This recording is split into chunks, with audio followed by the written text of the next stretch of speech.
Bitawan mo ako. Ayaw mo. Ayan, sir. Bitawan mo lang ako. Atis ako. Bitawan mo ako.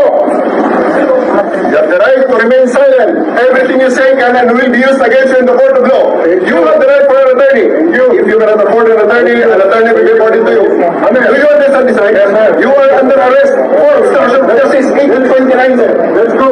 Yes. What's up, please? What's up? What's up? What's up? Kayong mga sundalo, kilalaman ninyo ako. Anong kasalanan ko?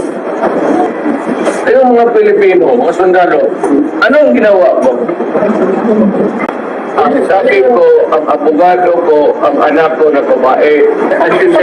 Bakit mo naman i-deny ang abogado ko, ang abogado ko, yung anak ko na babae.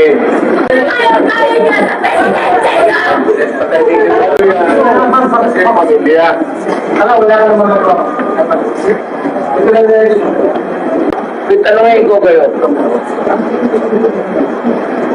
Saan galing ang demanda? Sa Amerikano. O tatapos gununin ninyo yun. Huwag naman tayo mang madalian. Nag-uusap tayo dito. Sabi mo, sir, ikaw lang, sir. 8:13, sir. May hindi mo tayo habang nakagana. Hindi, siya.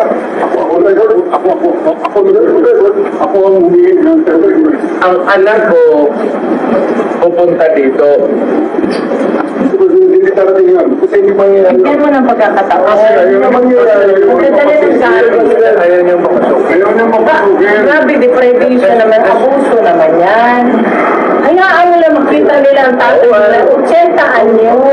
Kung gano'n, okay lang. Kung hindi niyo papasukin, make it clear.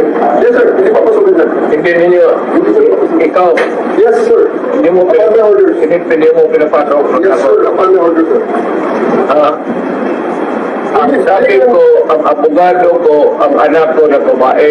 They can visit you at your detention center, sir. Please, sir. Yes, sir. Para Anak, mag-decide ako kung dadating ba ang mga anak ko at kung hindi ninyo pinapasok.